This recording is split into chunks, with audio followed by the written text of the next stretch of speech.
അദ്ദേഹത്തിൻ്റെ പുസ്തകങ്ങൾ പരിശോധിക്കുന്ന ഏതൊരാൾക്കും മനസ്സിലാകുന്ന ഒരു കാര്യം, അദ്ദേഹം സലഫി മൻഹജ് മുറുകെ പിടിച്ചിരുന്നയാളാണ്. അത് തുറന്നു പറഞ്ഞിരുന്നയാളാണ്. അദ്ദേഹത്തിൻ്റെ പുസ്തകങ്ങളിൽ പലയിടത്തും സലഫികൾ എന്ന് തന്നെയുണ്ട്. യഥാർത്ഥത്തിൽ ഈ അടുത്ത കാലഘട്ടങ്ങളിൽ മൻഹജു സലഫ് എന്ന് പറയുന്നത് എന്തോ ഒരു പുതിയ കാര്യമാണെന്ന് പലരും പറഞ്ഞു. പല ആളുകൾ മൻഹജു സലഫ്, സലഫി മൻഹജ്, സഹാബത്തിൻ്റെ മാർഗം, ഇതൊക്കെ പുതിയ കാര്യമാണ് എന്ന് പലരും ആക്ഷേപിച്ചു. കെ മൗലവിയുടെ കിതാബുകളിൽ, ഗ്രന്ഥങ്ങളിൽ അദ്ദേഹം സലഫികൾ, സലഫുസ് സാലിഹീങ്ങൾ എന്ന് അദ്ദേഹം ആവർത്തിച്ചു പറഞ്ഞത് പലയിടത്തും കാണാം. മൗലവിയെക്കുറിച്ച് KM ജമാലുദ്ദീൻ മൗലവി, അദ്ദേഹം 1965 വഫാത്തായ മനുഷ്യനാണ്. KM ജമാലുദ്ദീൻ മൗലവി അദ്ദേഹം പറയാം, മൗലവിയുടെ ഫത്വകൾക്കൊരു പ്രത്യേകതയുണ്ട്. അത് കെ മൗലവിയുടെ. അദ്ദേഹം ഒരു ചോദ്യത്തിന് മറുപടിയായി എന്തെങ്കിലും എഴുതുമ്പോൾ കിതാബിലെ ഏതെങ്കിലും ഒരു വരി അങ്ങ് എടുത്തു വെച്ചു കൊടുക്കുകയല്ല ചെയ്യുക, മറിച്ച് ഖുർആനിൽ നിന്നും സുന്നത്തിൽ നിന്നുമുള്ള തെളിവുകൾ കൊടുക്കും. അതുപോലെ തന്നെ പണ്ഡിതന്മാർ, ഇമാമുമാരുടെ അഭിപ്രായങ്ങൾ കൊടുക്കും. അവസാനം തനിക്ക് ഈ വിഷയത്തിൽ ശരിയാണ് എന്ന് അനുഭവപ്പെടുന്ന അഭിപ്രായം ഏതാണോ അത് പറയും. എന്നിട്ട് അദ്ദേഹം പറയാം, അസ്സലഫുസ് സാലിഹ്, സലഫുസ് സാലിഹ് എന്നാണ് സഹാബികൾ, താബിഈങ്ങൾ, തബഉ താബിഈങ്ങൾ, അവരടങ്ങുന്ന ആളുകൾ.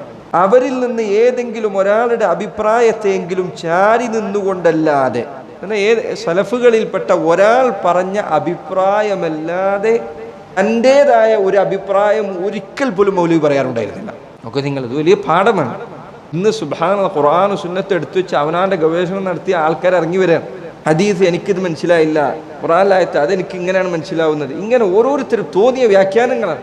KM മൗലവി റഹിമഹുല്ലാഹ് അദ്ദേഹത്തിൻ്റെ ചരിത്രത്തിൽ പറയാണ്, സലഫുകൾ പറയാത്തൊരു അഭിപ്രായം അദ്ദേഹം ഒരിക്കലും പറയാറുണ്ടായിരുന്നില്ല. ഷെയ്ഖ് അൽബാനി റഹിമഹുല്ലാഹ് അദ്ദേഹത്തെക്കുറിച്ച് പറയപ്പെട്ട, അദ്ദേഹം വ്യക്തമായി പറഞ്ഞിരുന്ന കാര്യമാണ്, 3 തലമുറകളിൽപ്പെട്ട ഒരാൾ പറയാത്ത ഒരു കാര്യം ഞാൻ പറയില്ല എന്ന് അവർ കണിശത സ്വീകരിച്ചിരുന്നു. KM മൗലവി റഹിമഹുല്ലാഹ് അദ്ദേഹത്തിൻ്റെ മാർഗ്ഗം അതായിരുന്നു.